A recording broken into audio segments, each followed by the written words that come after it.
atrás deles. Uma profecia diz que 2 filhos de Adão e 2 filhas de Eva vão surgir para derrotar a feiticeira branca.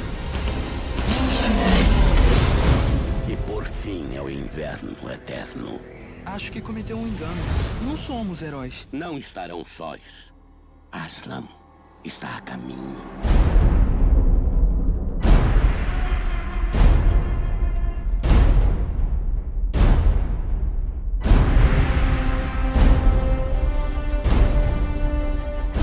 Aslan, precisamos de ajuda. Eu sei, mas compreenda, o futuro de Nárnia depende de sua coragem. Se é guerra que Aslan quer, é guerra que ele terá.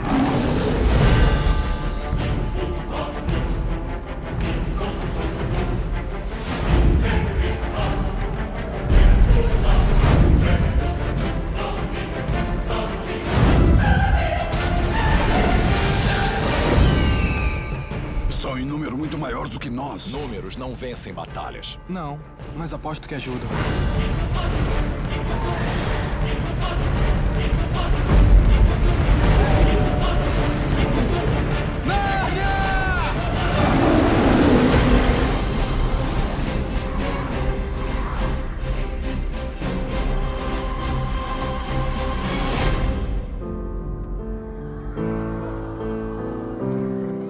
Ela tem que fechar a porta.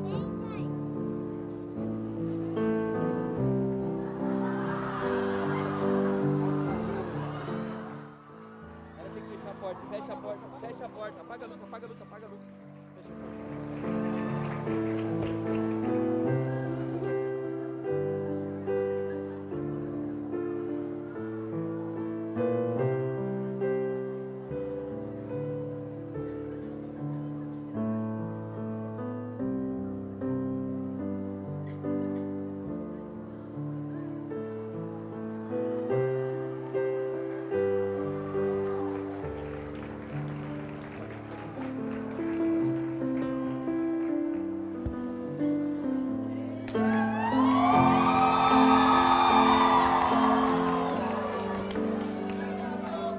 Eu estou do lado de Aslan, mesmo que não haja Aslan.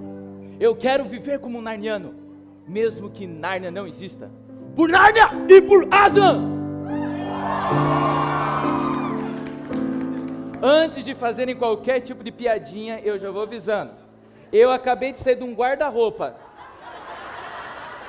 Não foi do armário. Esse é o programa Cancela, um programa que traz um prisma diversificado sobre filmes, séries, livros e cultura popular em geral. Desde o ano passado nós temos um encontro marcado todos os últimos sábados do mês, aqui no Auditório Arlete Afonso às 19h19, por isso você precisa cancelar todos os seus compromissos e vir para cá. Nós gostaríamos de pedir para que você tivesse o hábito de acessar o nosso site e imprimir o seu ingresso. Ele é gratuito e quando você imprime o seu ingresso, você vai estar participando dos sorteios e vai ajudar a gente a não pegar filas. Então, imprima seu ingresso, ajuda a gente. Também curta a nossa página e se você gostou das apresentações, quiser assistir de novo ou quiser mostrar para um amigo seu, todas as nossas palestras já estão no YouTube. Então, se você gosta do programa Cancela, indique para os seus amigos. Se você não gosta, indica para os inimigos. Mas, manda bala e fale sobre o Cancela. Bom, eu confesso que de todos os temas que nós abordamos até agora aqui no programa Cancela, de todos, esse é o que eu tenho mais familiaridade, esse é o que eu mais estudei, e eu confesso que eu fiquei muito surpreso quando nós mostramos o vídeo promocional no último tema nosso, sobre o MasterChef, e a galera vibrou de ver que seria a Crônica de Nárnia. Eu nunca vi uma vibração tão grande assim, a galera animada. Só que eu só acho, que para o vídeo promocional do próximo, vocês vão vibrar um pouquinho mais. Então espera um pouquinho no final. Espera um pouquinho no final, para ver se você vai ter uma surpresa ou não. Bom, eu percebi que esse sucesso todo sobre Nárnia, ele também está na internet. Como tem foto de gente na frente de um guarda-roupa, falando, vou para Nárnia. Ou vídeos de pessoas entrando num guarda-roupa falando assim, eu vou para Nárnia porque lá é bem melhor. E eu achei um dos mais toscos foi esse aqui, ó. E tenta não fazer isso. Vou pra Nárnia.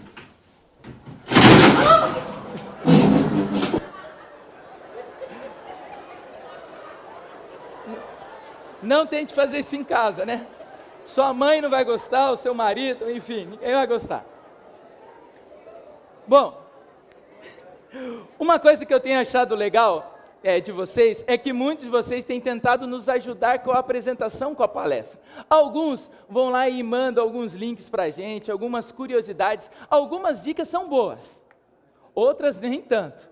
Teve uma pessoa que me marcou num post de Facebook, não sei se foi para tentar ajudar, mas ela me marcou num post de Facebook trazendo uma sinopse de Nárnia.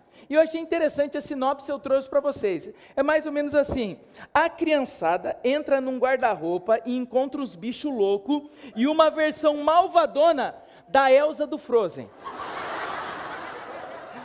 Eu não sei se é bem isso, né? Acho que não. Quem aqui já assistiu os filmes de Crônicas de Nárnia ou já leu algum dos livros? Deixa eu ver as mãos. Nossa, a grande maioria. Eu queria dar um prêmio especial hoje para vocês. Eu vou dar uma camiseta do nosso parceiro, da Start Camisetas, para quem conseguir responder uma pergunta que é um pouco mais difícil. Eu preciso até de um microfone aqui, por bondade, para responder essa pergunta. Gui, traz a camisa. Essa camisa é especial, ela tem tudo a ver com o nosso tema. Muito obrigado. É a camiseta de Nárnia especial da Start Camisetas, que fala assim, ó: em seu mundo eu tenho um outro nome. Então eu gostaria que você me respondesse uma pergunta simples. Quais são os nomes das 7 crônicas publicadas até agora? Calma, ficou em pé você, vem aqui, me ajude. Ela pulou ali, foi muito rápido. Vai lá, eu vou conferir. Chega mais perto. Você vai ter que falar o nome de todas as crônicas até agora. Como é seu nome? Rafaela. Não precisa ser, não precisa ser nem na ordem de publicação e nem na ordem de cronologia. As duas são diferentes, mas vai lá, pode falar. A Última Batalha, O Leão, a Feiticeira e o Guarda-Roupa, A Cadeira de Prata, Peregrino da Alvorada. Não.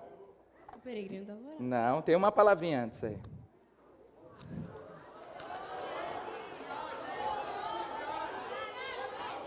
A Viagem do Peregrino da Alvorada. Ok, faltam mais algumas. Príncipe Cáspia. Tá. Falta uma? Uma? Duas. Oh, meu Deus. Não, o meu Deus não foi. Não tem? Tem essa nova.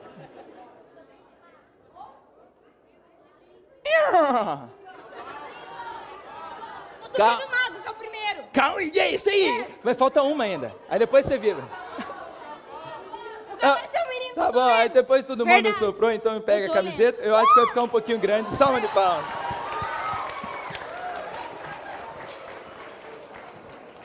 Eu acho que vai ficar um pouquinho grande para você, né? Mas tudo bem. Nos últimos dias, Nárnia voltou a ser notícia, pois saiu ali uma postagem em vários sites dizendo que o próximo filme, A Cadeira de Prata, já teria o seu roteiro pronto e que será lançado no ano que vem. As Crônicas de Nárnia é um nome dado a um conjunto de 7 livros narrados pelo escritor C.S. Lewis. Nesse mundo paralelo que ele cria, existe um mundo geográfico novo e existem diversos seres, até mitológicos, como animais falantes e também faunos, centauros, dragões, bruxas, sátiros, gnomos, ninfas, minotauros e por aí vai. O mundo real, ele acaba se comunicando, interagindo com as histórias que acontecem em Nárnia, quando algumas crianças da Inglaterra são levadas para esse mundo novo. Em apenas uma crônica, não aparece nenhuma criança no nosso mundo, no mundo de Nárnia, que é o Cavalo e o Seu Menino. E para vocês terem uma ideia do sucesso todo sobre as Crônicas de Nárnia, saibam vocês que o livro O Leão, a Feiticeira e o Guarda-Roupa é um dos 10 livros mais vendidos de todos os tempos. De todos os tempos. Com 85 milhões de cópias. E esse número já está bem defasado, que esse número saiu em 2014, essa listagem. Mas ele é um dos 10 livros mais vendidos até hoje, de todos os tempos. E as adaptações, que já foram para o cinema, começaram ali em 2005 e 2008, sendo dirigido por Andrew Anderson, que anteriormente dirigiu Shrek 1 e Shrek 2. E depois, em 2010, lançaram um terceiro filme, dirigido pelo Michael Apted, Só que, infelizmente, um dos filmes, que foi o segundo, O Príncipe Caspian, ele não teve uma boa bilheteria, fazendo que os produtores eles não se empolgassem em lançar novos filmes sobre as Crônicas de Nárnia. Eu gostaria de falar um pouco sobre os personagens das Crônicas, e essa pergunta aqui é difícil.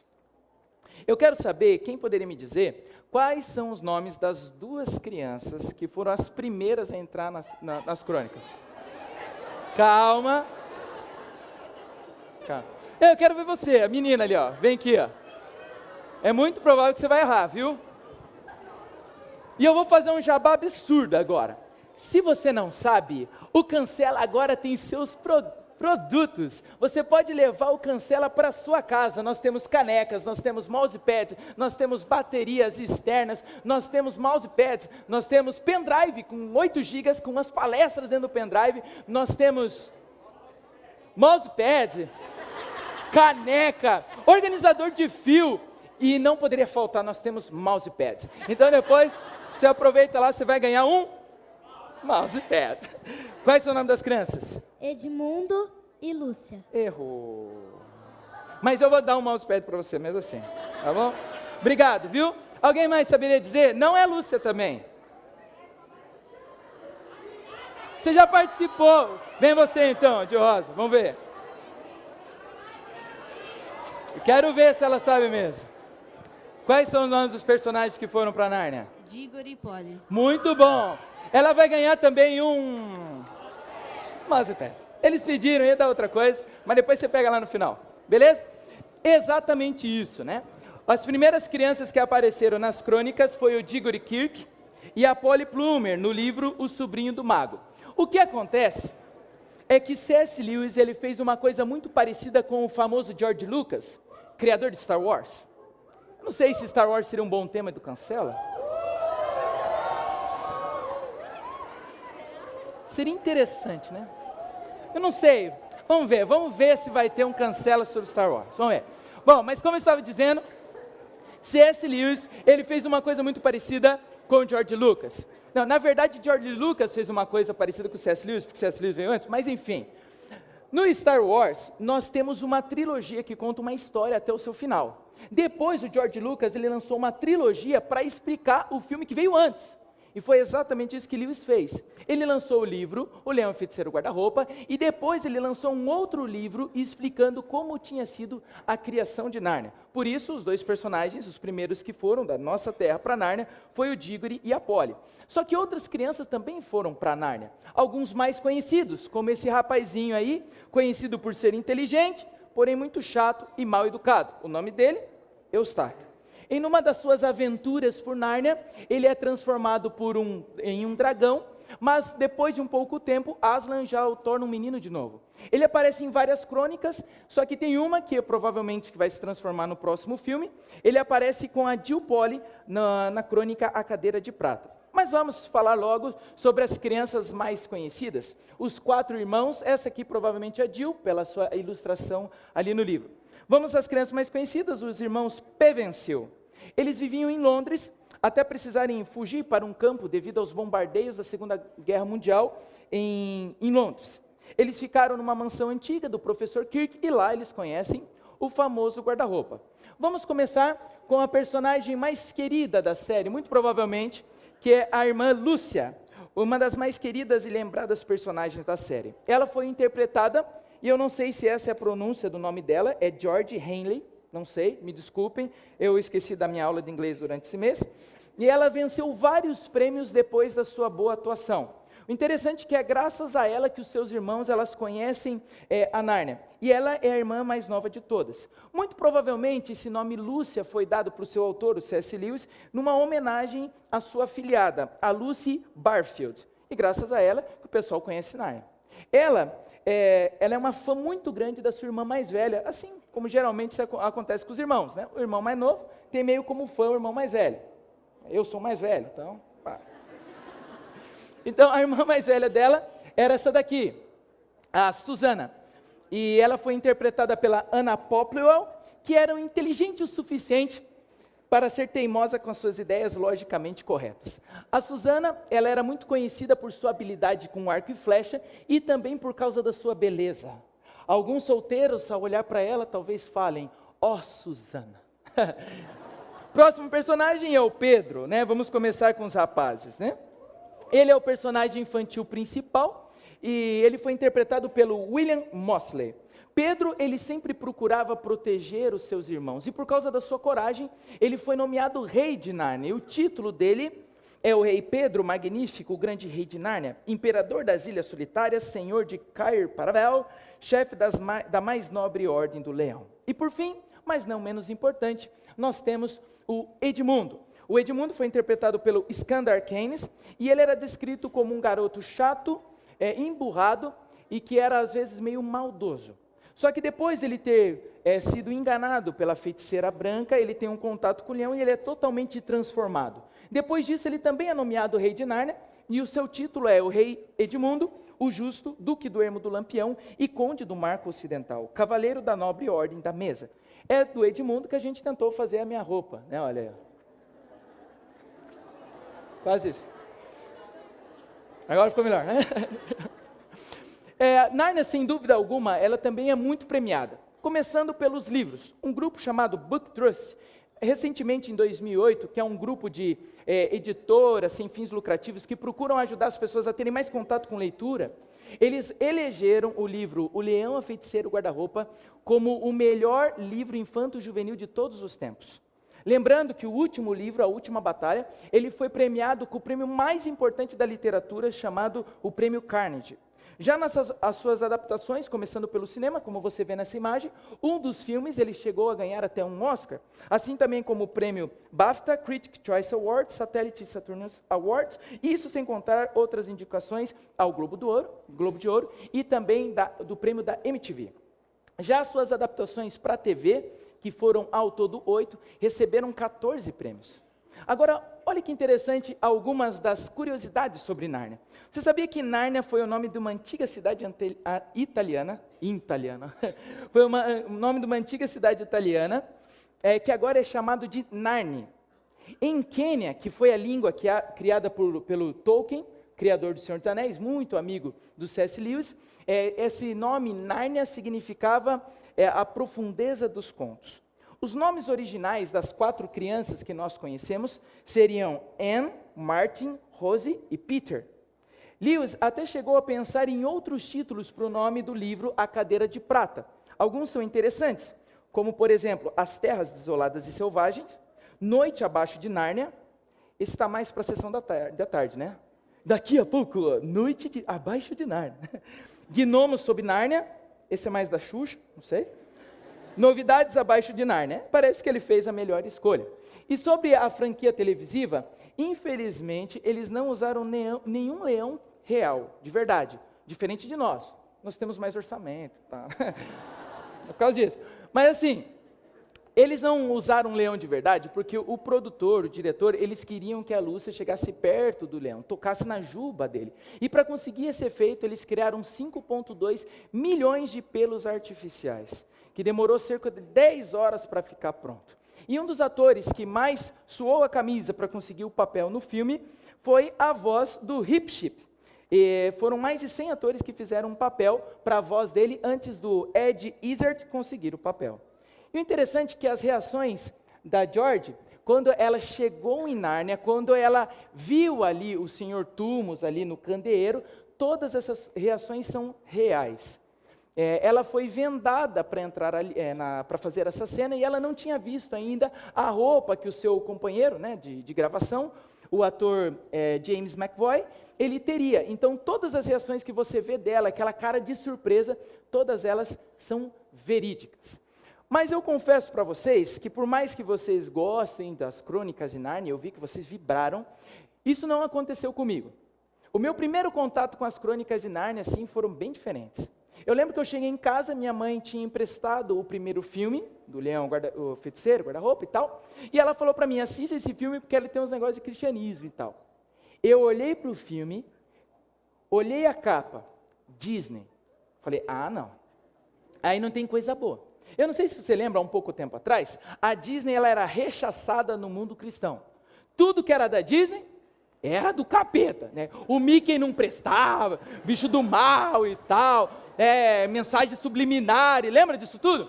Então, eu fui influenciado por isso. E quando eu assisti o filme, eu gritava, é uma blasfêmia, onde já se viu a Disney fazendo um negócio desse, né? Aí eu fui conversar com um amigo que estava se formando no curso de Ciências Teológicas, para ser um pastor. Ele estava no último semestre, e enquanto eu olhava, conhecia a sua casa, eu olhei a sua biblioteca. E qual foi a minha surpresa ao olhar na sua biblioteca um exemplar do volume único das Crônicas de Nárnia? Enquanto ele falava comigo, eu não conseguia pensar em nada. E tal, eu só falava assim, cara, não acredito, meu. Cara, vai ser pastor, meu, estudando a Bíblia ainda, cara. Pô, meu, Nárnia, nada a ver, blasfêmia, Disney, velho. E aí, ele começou, quando ele estava falando, do nada, assim, eu percebi, eu falei, cara, tu é muito idiota, meu, como é que você pode, você vai ser pastor, você tem um livro de Nárnia, mano, você não está entendendo? Ele olhou para mim e falou assim, a resposta dele, você sabe quem escreveu as Crônicas de Nárnia?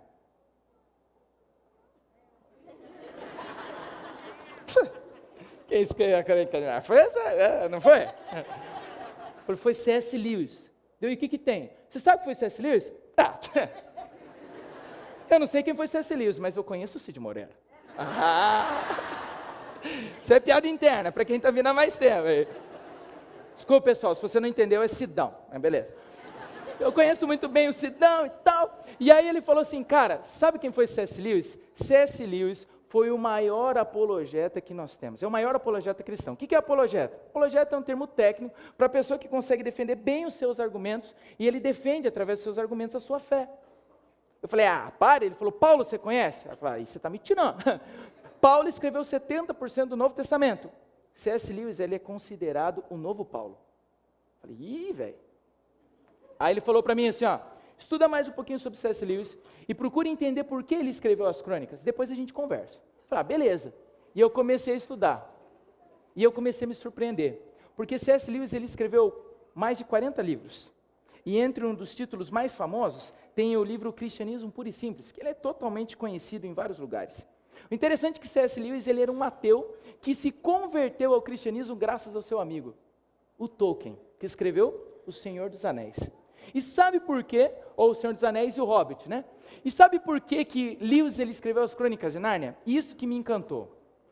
Porque ele viu o sucesso do seu amigo. Ele tinha acabado de escrever o Hobbit, estava bombando o sucesso. E ele pensou assim, por que não escrever uma história para as crianças, para os jovens, infanto-juvenil, um livro, onde eu explique as coisas que eu acredito, sobre a minha fé.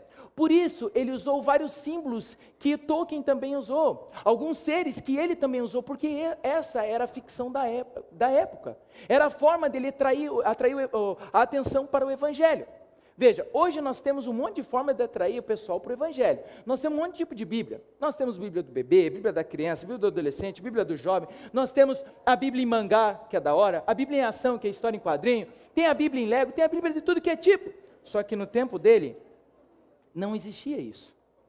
E um amigo dele, ao perguntar para Lewis por que ele escreveu as crônicas, o nome dele é o George Sire, que foi um seu ex-aluno, ele respondeu que o sonho dele, o objetivo, era facilitar para as crianças aceitar o cristianismo quando o conhecessem mais tarde em suas vidas. Estou visando uma espécie de pré-batismo da imaginação. Por isso, quando você lê as Crônicas de Nárnia, você vai perceber diversas lições morais e espirituais. Por exemplo, na primeira crônica, o sobrinho do mago, você vê como foi a criação de Nárnia, como foi uma tentação através do alimento, mesma coisa que está na Bíblia, igualzinho. Como foi a criação do mundo, muito parecido como foi a criação de Nárnia. Em outro livro, como a cadeira de prata, nós vemos as artimanhas do inimigo em fazer o pessoal duvidar do mundo espiritual. No livro A Última Batalha, Lewis ele fala como seria o tempo do fim para as crianças. E na mais famosa, que é do Leão, Feiticeiro Guarda-Roupa, ele explica como seria o evangelho como um todo.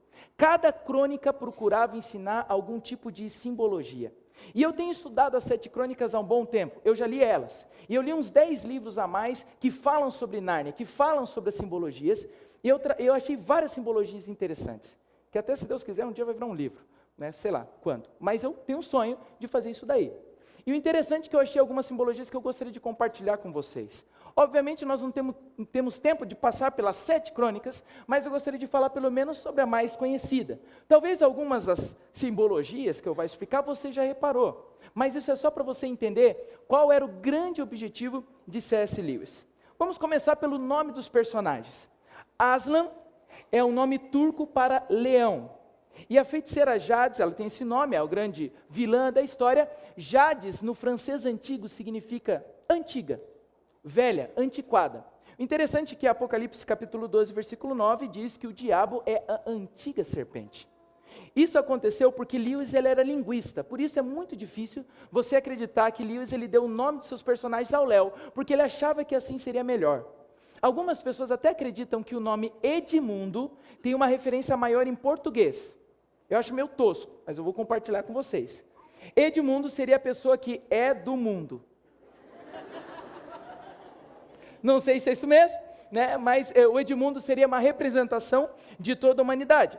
E outros nomes, por exemplo, a Susana seria a pureza, Lucy seria a luz, Pedro seria a rocha. O interessante é que a Bíblia também traz várias simbologias. Por exemplo, na Bíblia nós vemos que Jesus ele é comparado com um leão. Em Apocalipse 5:5 fala que Jesus é o leão da tribo de Judá, o mesmo símbolo que nós vemos para Aslan. E assim como nas Crônicas de Nárnia, Aslan tem vários títulos, na Bíblia nós também vemos vários títulos para Jesus. Outro ponto interessante é que a tentação de Edmundo foi através de um prato de comida, o manjar turco. E se você for dar uma pesquisar na Bíblia, você vai perceber que várias tentações também foram com comida. Adão e Eva, Esaú e Jacó e o próprio Jesus foram tentados com comida. E quando você vê o Edmundo sendo um traidor, é legal quando você olha para o Edmundo e fala assim, cara, esse cara é um babaca, esse cara é um idiota. Porque o objetivo de C.S. Lewis é que você entendesse que você e eu somos Edmundo. E é por isso que eu estou de Edmundo. Porque nas Crônicas de Nárnia, nós somos Edmundo. Nós somos os traidores. E por Edmundo ter traído os seus irmãos, agora ele precisa pagar pelo seu erro e ele precisa morrer. Só que ele, assim como nós, não quer morrer. Só que agora, nesse momento, o leão, ele faz uma proposta para a feiticeira, que ele vai pagar os erros de Edmundo. Uma conversa muito parecida que Deus teve com o inimigo também, no livro de Jó. E o que acontece é que o leão agora, ele passa por alguns momentos assim, duros, ele começa a andar sozinho, caminhando e tal, você percebe essas cenas ali. Mesma cena que aconteceu com Jesus, ele caminhando sozinho para ser crucificado. E interessante é que antes de Aslan ser morto, você percebe no filme que a juba dele é toda cortada. Isso era um símbolo de humilhação, ele perdeu a sua roupa. E quando Jesus foi crucificado, ele também tiraram toda a roupa de Jesus. E é muito provável, o Aslan chegou. Ele já acostumou com o nome de Aslan. E quando, agora até me perdi. Aslan, eu estava falando de Aslan, né? Quando Aslan morreu, tiraram o pelo dele, isso era símbolo de humilhação. Quando Jesus morreu, tiraram as roupas deles, colocaram uma coroa de espinhos sobre Jesus, representando também a humilhação. Agora, essa é a cena que você vê do leão morto. Agora, olha que interessante, eu peguei 2 trechos, tanto das crônicas. Cadê o dono desse cachorro?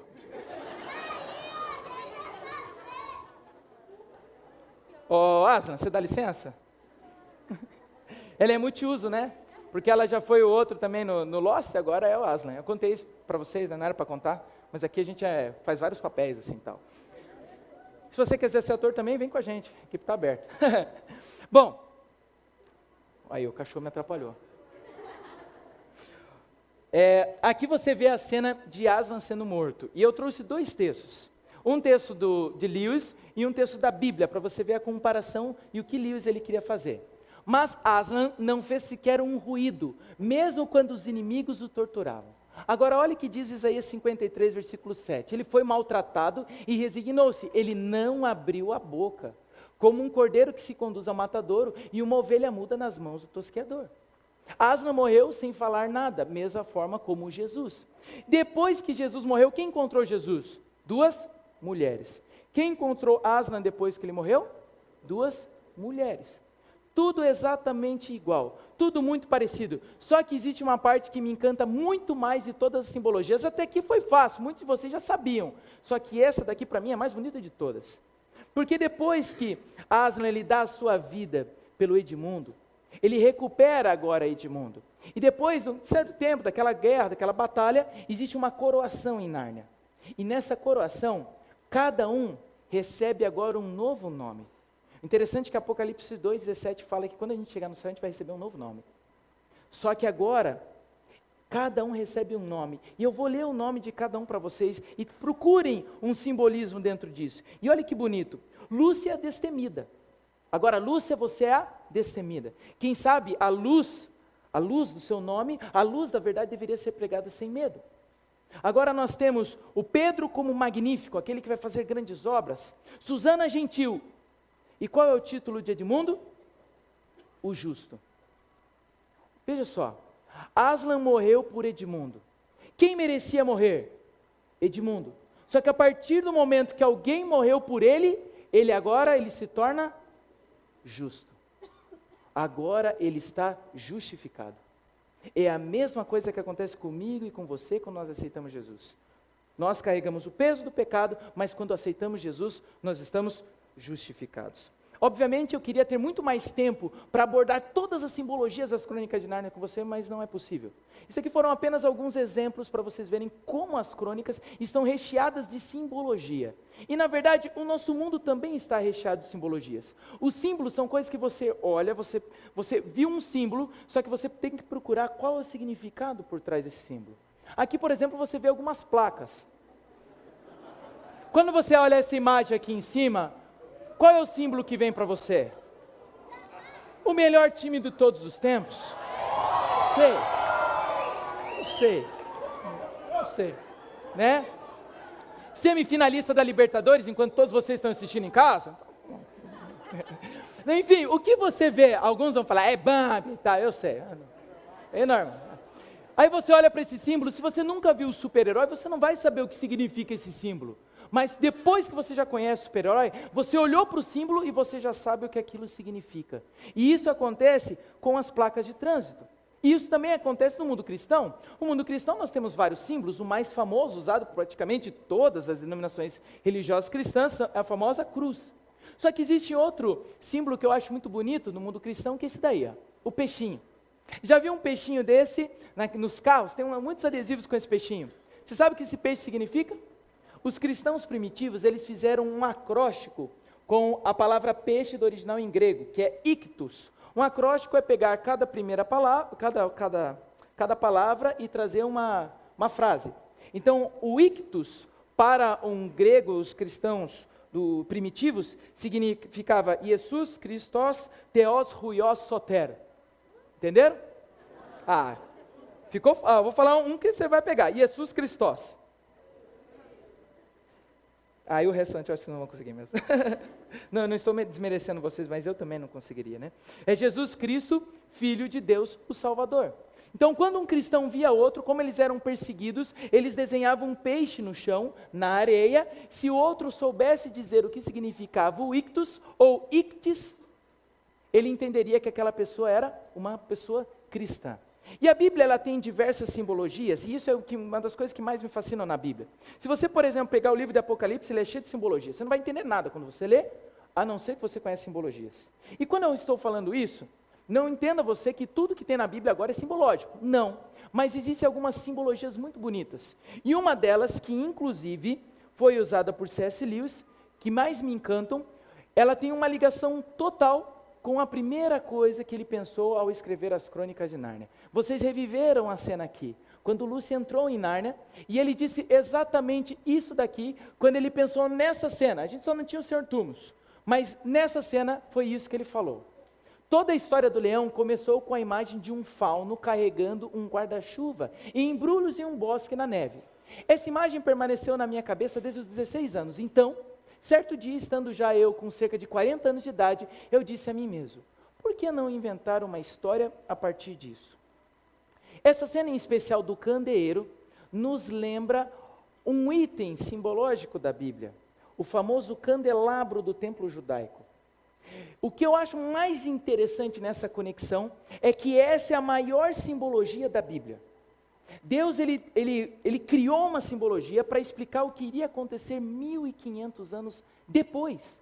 E o povo fazia todo dia para eles entenderem que 1500 depois ia acontecer o que ela significava, o que ela representava. E mesmo assim eles não entenderam.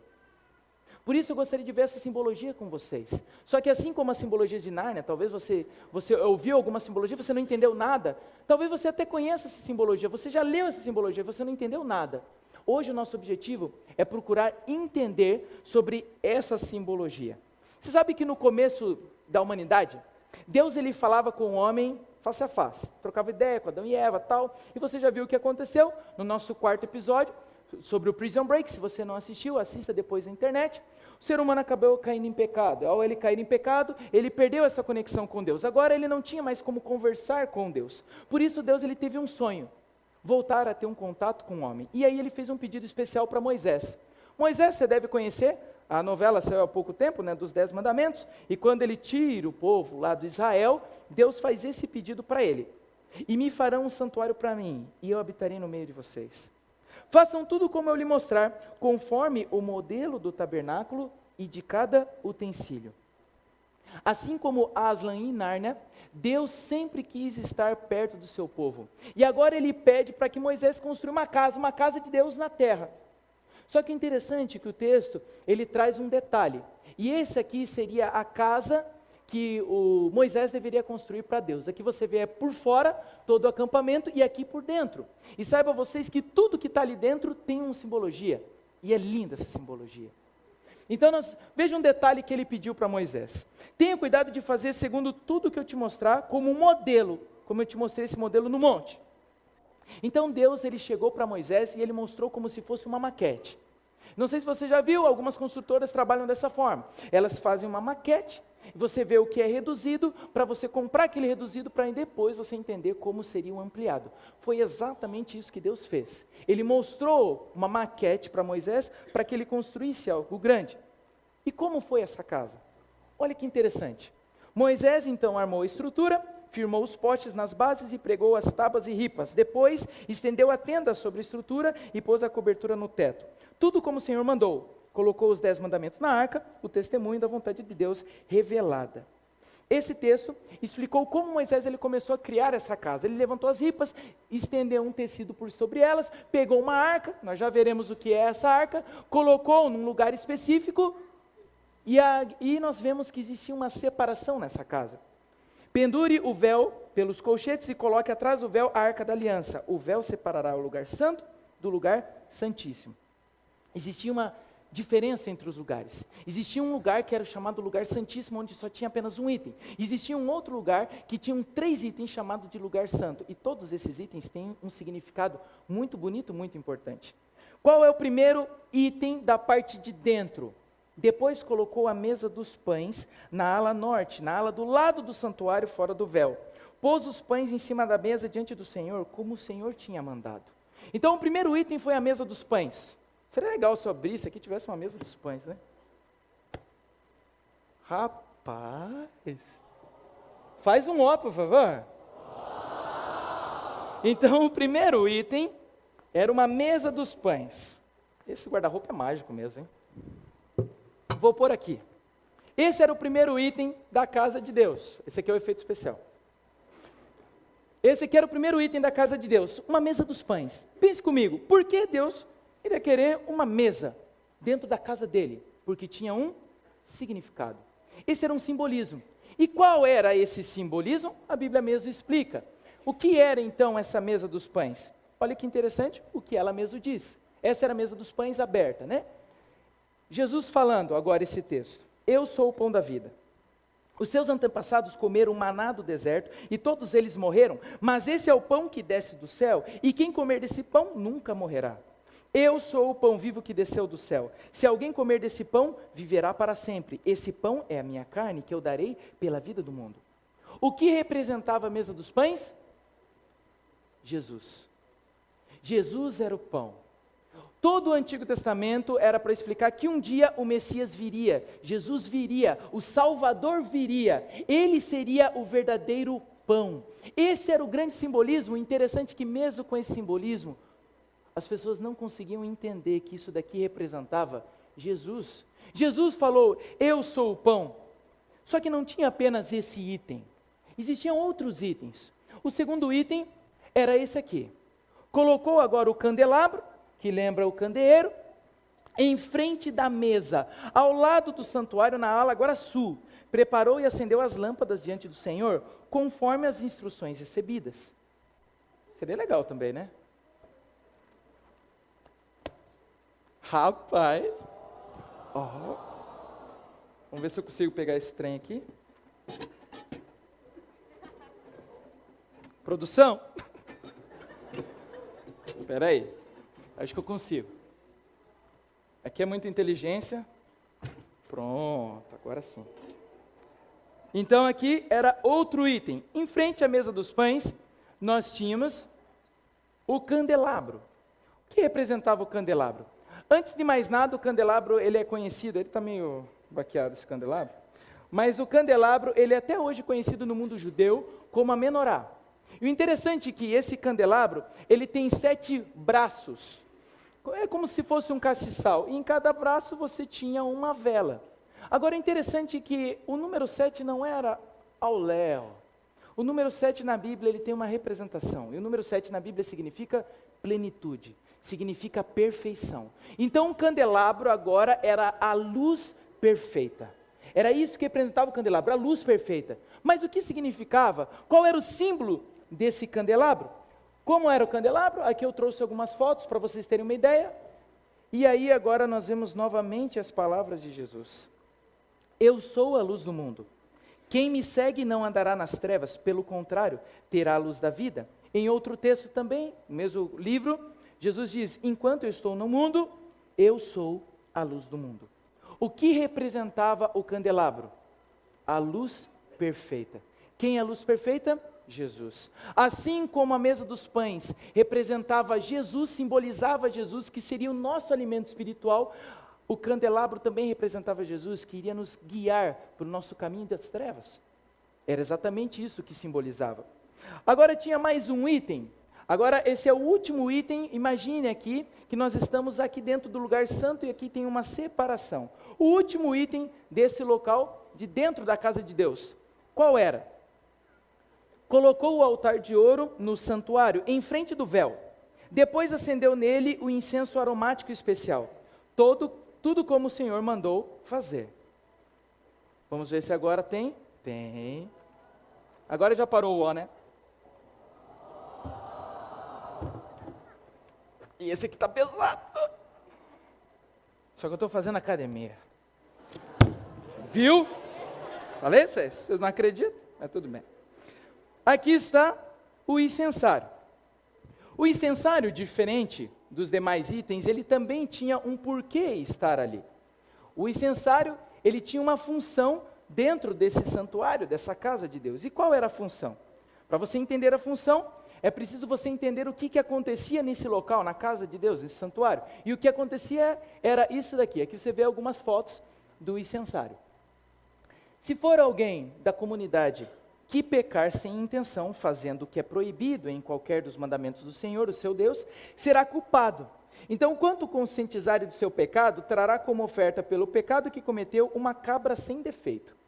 Ele porá a mão sobre a cabeça do animal da oferta pelo pecado, que será morto no lugar dos holocaustos.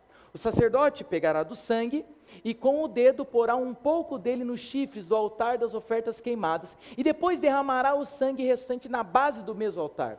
Tirará toda a gordura, como no caso do sacrifício de gratidão. Depois o sacerdote queimará a gordura no altar, e isto vai agradar ao Senhor. Assim, o sacerdote fará expiação por aquela pessoa, e ela agora estará perdoada.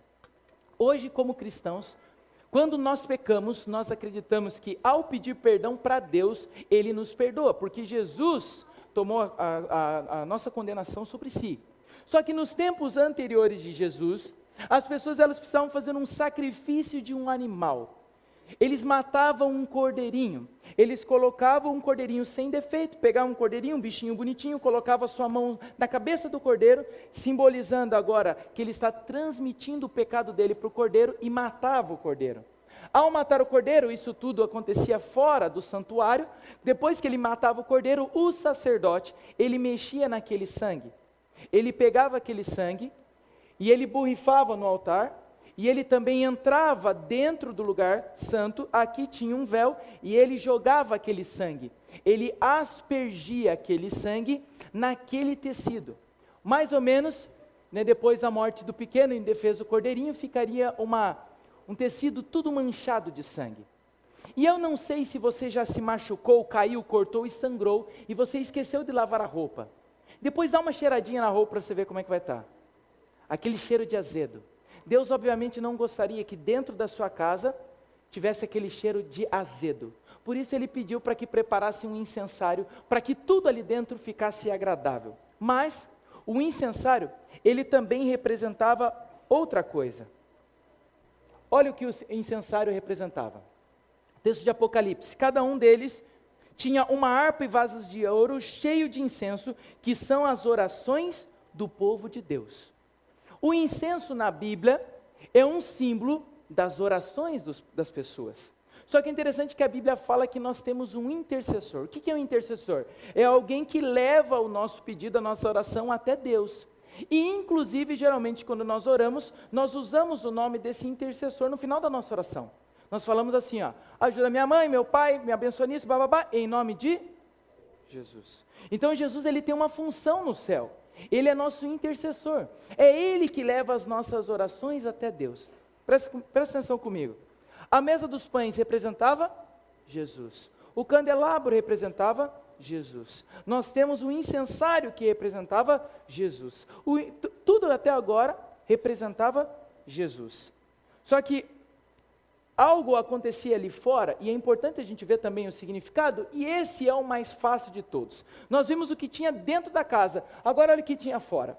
Montou o altar do holocausto, a entrada do tabernáculo, a tenda do encontro, e sobre ele ofereceu holocaustos e ofertas de cereal, como o Senhor tinha ordenado. Depois, colocou a bacia entre a tenda e o altar, e o encheu de água.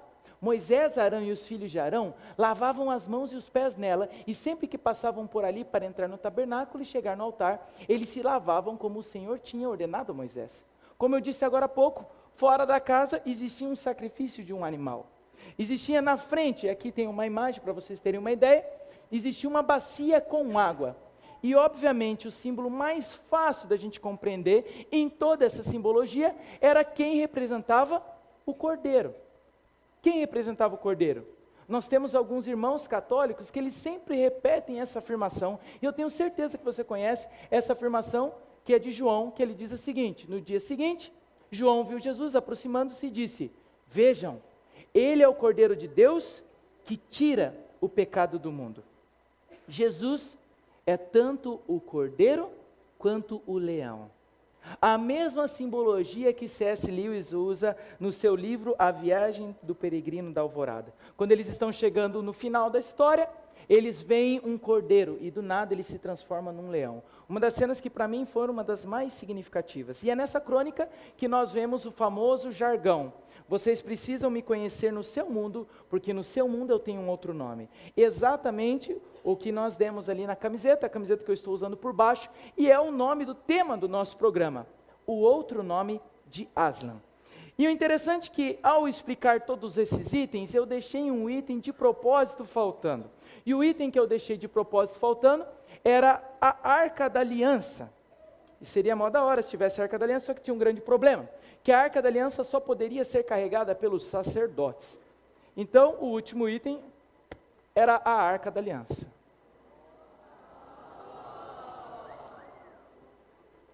Por aqui.